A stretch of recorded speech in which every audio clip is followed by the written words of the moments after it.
We welcome you to the second floor of the Duncan Student Center, and we bring you breaking news. As first reported by Tom Noie of the South Bend Tribune, Mike Brey will step down after the end of this season, calling it quits on his college coaching career. After 23 seasons at the helm of Notre Dame men's basketball, Mike Brey has elected he will retire. He is told to inform the team after Thursday's practice. As we film this on Thursday, he is expected to tell them later this afternoon that he will be stepping down along with the rest of the coaching staff. But JJ, let's first get your implications on what this move means and what Mike Brey means after leaving one of those pillars in the ACC. Yeah, I mean, I think it's difficult to understate how big this move is for Notre Dame basketball. For pretty much everyone around the Notre Dame basketball program, Mike Brey was an institution. This is a guy that has been coaching this team since the people currently attending this school were born. He has 23-year run as head coach. A coach that I think has gotten a lot of criticism over the last several years for kind of the team's steady decline. It felt like he had found this resurgence in last year's team, which made the NCAA tournament. It snapped a 5-year streak of no tournaments, and it felt like that team was kind of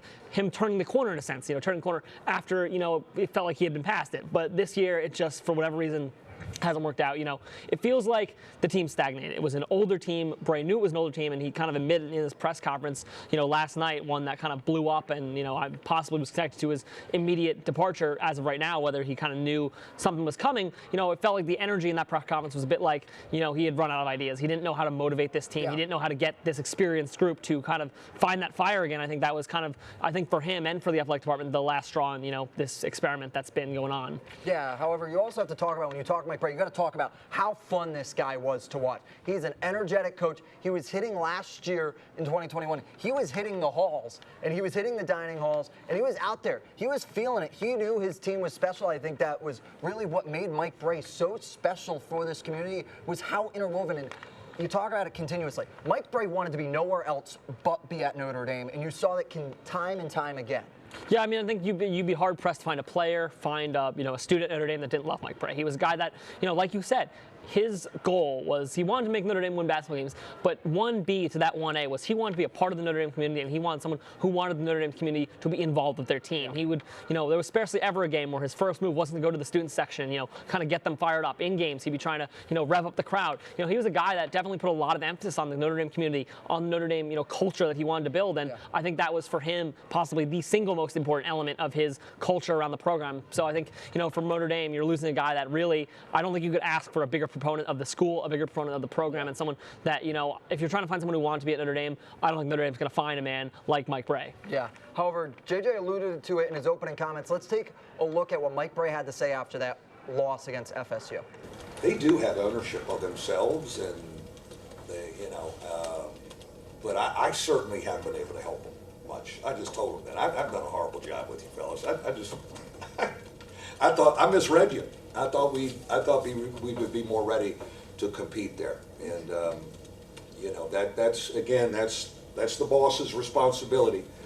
Totally accountable. Totally accountable.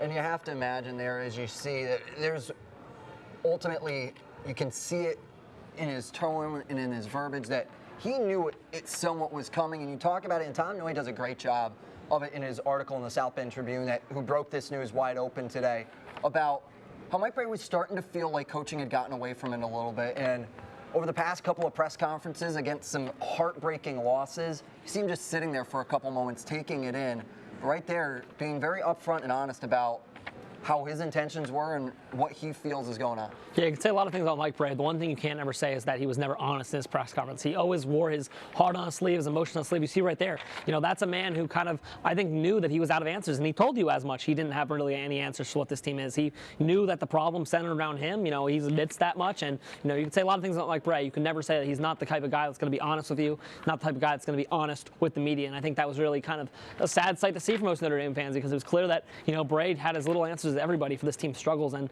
for struggles that had gotten so deep, the losing streak they had been on, the way that they had lost games, getting boat raced in the Open, struggling to close out against Syracuse, just so many different ways the team was losing games. And I think you see right there, Brey was a man who just didn't really have any answers, but also very much knew as well as anybody that he was the one who would need to have the answers, and he didn't have them. However, as we break this all news down, you can tune into Shamrock Sports tomorrow to get our panelist pick about maybe who takes over this job at the end of the year, and a lot more with how this situation will evolve with the end of the season coming. For JJ Post, for Jake Miller in the back, this is a breaking edition of Shamrock Sports. Thank you so much for watching.